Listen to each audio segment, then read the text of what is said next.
Hello, dear friends. I'm so happy that I can interact with you, albeit digitally and virtually from NATO HQ in Brussels.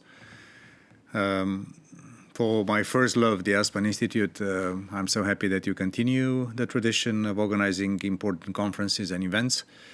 And I'm also happy to see that the Bucharest Forum, from one big annual event, is becoming a process.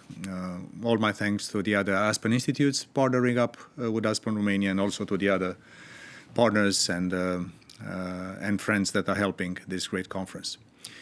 And that's a conference that is really right to the point. Because as we are continuing to help Ukraine, as we are preparing the NATO summit in Vilnius, as our friends in the Republic of Moldova are preparing for the European Political Community Summit in Chișinău, we are in fact reconfiguring Europe. And also, there is also a more global implication of how the reconfiguration of Europe and how the war that Russia started against Ukraine will end, will very much define the architecture of all order, not only European architecture. So, number one, we have to make sure that we continue to help Ukraine winning this war. That's important for Ukraine, for Europe, but also for the rest of the world. Because if Russia, God forbid, would prevail in this war, this will be an open invitation for other players, other authoritarian regimes around the world to copy-paste this thing, and the whole world will become more unstable. Now, for our continent, for Europe, Chancellor Scholz already famously said in Prague at a conference a few months back that the center of gravity of Europe is moving east. It's a self-evident truth. Russia's self-decoupling from Europe, Ukraine coming closer to us, Moldova, Georgia, the Western Balkans, it's clear that there is a shifting center of gravity. Probably Chancellor Scholz was referring to the strategic new center of gravity in Europe. I would like to tackle also the broader sense of a new center of gravity in Europe. Of course, security and defense matter. The arrival of Finland, and soon, I'm convinced, of Sweden, is changing the contour of the eastern flank. Now we don't have only a Baltic to the Black Sea operation, we have also Barents Sea, Baltic Sea, Black Sea, and Mediterranean on a very interesting and far more robust eastern flank. We are seeing also important changes when it comes to the future of the European Union, extending to Ukraine and the Republic of Moldova, and I hope also to Georgia, also to Bosnia, European membership and European perspectives. That's in itself a new contour that will change, if you want, also the economic and the single market outlook in the next few years. I'm also hoping, because I come from Romania, that I will also see not only the strategic and commercial, if you want, center of gravity, finding a new balance towards the heart of the continent, but also the political, economic, and technological dimensions. Politics matter, and it is, of course, a growing importance of the countries in the eastern flank. Poland, Slovakia, Romania helping actively Ukraine coming towards Europe. In fact, that's a shift also in the political division of labor in Europe.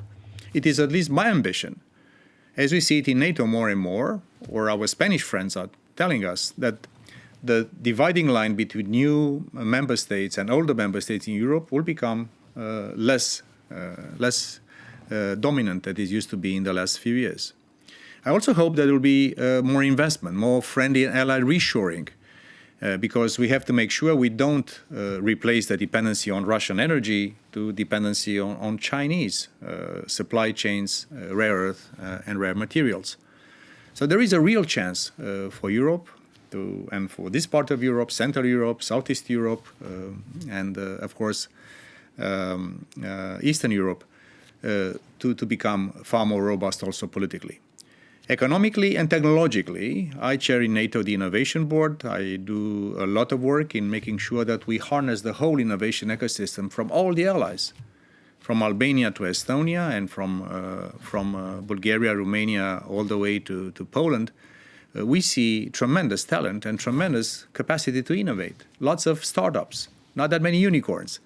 But I think if we're also putting together a more irrigated system of financing for innovation, more venture capital, and also more friendly and allied reshoring, I think we could see a more robust, and the center of gravity would also have a stronger economic and technological component. I have also to say something which is important, and this is something we should not shy away from.